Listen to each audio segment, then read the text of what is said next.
हरियाणा का बजट सत्र जल्द ही शुरू होने जा रहा है। इसको लेकर विपक्ष की तरफ से किस तरीके की तैयारी है और हरियाणा में पेंशन का मुद्दा एक बार फिर से गरमाया हुआ है। हमारे साथ अशोक अरोड़ा सर इस समय बात करने के लिए मौजूद है। पहले बात करते हैं बजट को लेकर। सर, बजट सेशन शुरू होने जा रहा है, विपक्ष का सबसे अहम रोल होता है बजट सत्र में।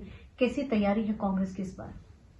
आज हरियाणा प्रदेश के हर वर्ग सरकार से दुखी है और ऐसे में जहां सत्ता पक्ष की जिम्मेवारी होती है वो लोगों की बात सुने, अगर वो नहीं सुनती तो विपक्ष की भी उतनी जिम्मेवारी होती है। एक जागरूक विपक्ष के नाते कांग्रेस पार्टी ने और हमारे नेता प्रतिपक्ष हुड्डा साहब ने पिछले दिनों मीटिंग बुलाई थी। उसमें सभी एमएलए को कहा है कि अपने जो प्रदेश के जुड़े इश्यू हैं, चाहे वो किसान के साथ है, व्यापारी है, कर्मचारी है, अन्य वर्ग हैं, उनके इश्यू हैं या आपके हल्के के इश्यू हैं, उस पर पूरी तैयारी करो। और कांग्रेस पार्टी पूरी तैयारी से विधानसभा सत्र में जाएगी। आज जो हालात हैं हरियाणा प्रदेश के अंदर इतने बदतर हो चुके हैं कि यह मेरे हैरानी होती है कि केंद्र की सरकार भी दोहरा रवैया अपनाती है। हरियाणा प्रदेश के अंदर धान घोटाला हुआ जिसका अभी सुर्खियों में है, एक सिर्फ करनाल तक सीमित करके उसको खत्म कर दिया। पंजाब की सरकार के पंजाब के अंदर घोटाला हुआ, केंद्र सरकार कह रही है कि 10,000 करोड़ का घोटाला हुआ, इसकी जांच केंद्र की एजेंसियां करेंगी। तो हरियाणा की भी होनी चाहिए।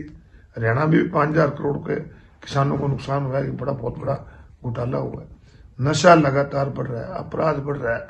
मुख्यमंत्री जी रोज पंजाब में जाते हैं, पंजाब की बात तो करते हैं। हम पूछना चाहेंगे मुख्यमंत्री से कि आप पंजाब गए, सुप्रीम कोर्ट का फैसला आने के बावजूद आपने पंजाब के मुख्यमंत्री से टेबल पे क्या बात करी?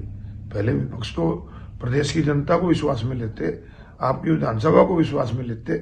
तो इस प्रकार जो आप हरियाणा के हितों को कमजोर कर रहे हैं, ये इश्यू भी वहां पे उठाएंगे। हमारी दादूपुर नलवी है, लोकल इश्यू है, हाईकोर्ट ने इनका नोटिफिकेशन रद्द कर दिया, हम कहेंगे कि उसको बनाया जाए। पर सर, ये जो आपने एसवाईएल का मुद्दा उठाया है, इसको लेकर सर कहते हैं कि अब अधिकारियों की लगातार बैठक चल रही है और हालांकि क्योंकि पंजाब में इलेक्शंस है, आपने जिक्र करा है, जब हम सवाल ये किया जाता है पक्ष से तो वो कहते हैं कि हम बड़े लीडर्स हैं, वो जाते हैं और कांग्रेस क्यों नहीं जा रही? कांग्रेस भी जाए ना, हमने किसको रोका? ये तो मतलब प्रोटोकॉल है। कोई पार्टी का नेता किसी चुनाव में जाए, कोई अर्थ नहीं, परंतु एक हरियाणा प्रदेश का मुख्यमंत्री एसवाईएल पे पंजाब के मुख्यमंत्री से बात करता है, हमें इतराज है क्योंकि सर्वोच्च न्यायालय का फैसला हरियाणा के पक्ष में आया हुआ है। अब ये वहां पर टेबल पे बैठकर बात करना हरियाणा के हितों को कमजोर कर। आप लोग क्या चाहते हैं? टेबल टॉक ना होकर सीधा बिल्कुल केंद्र की सरकार को चाहिए कि वहां पर मिलिट्री लगा के भी हरियाणा प्रदेश की नहर बने। आखिर ये संघीय प्रणाली है, देश एक संविधान में बंधा हुआ देश है। अगर सुप्रीम कोर्ट का फैसला ही लागू नहीं होगा और सुप्रीम कोर्ट के फैसले आने के बावजूद हम टेबल पे बैठे हैं तो फिर पहले ही कर लेते।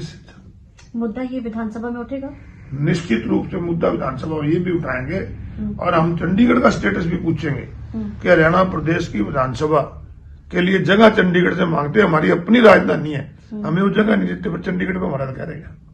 सर, इसके सिवा पेंशन का मुद्दा लगातार गरमाया हुआ है। कल अभय सिंह चौटाला की तरफ से भी इसको लेकर कई सवाल खड़े किए गए हैं और उन्होंने तो कहा कि कांग्रेस ने तो पहले भी, हालांकि हमारी सरकार में चीजें, लेकिन कांग्रेस अब बोल रही है, लेकिन कांग्रेस के समय में भी बहुत सारे जो है कैप्स लगते रहते थे।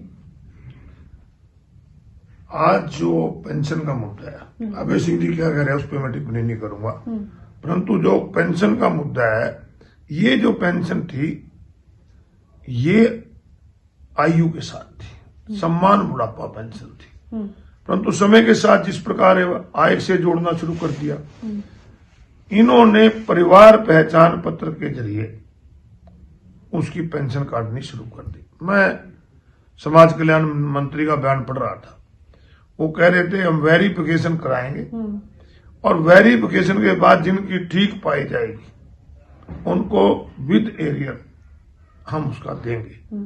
परंतु मैं उनसे कहना चाहूंगा कि तुम बुजुर्ग को पेंशन काट रहे हो, पहले वेरिफिकेशन करा लो ना, पहले वेरिफिकेशन करके काटो।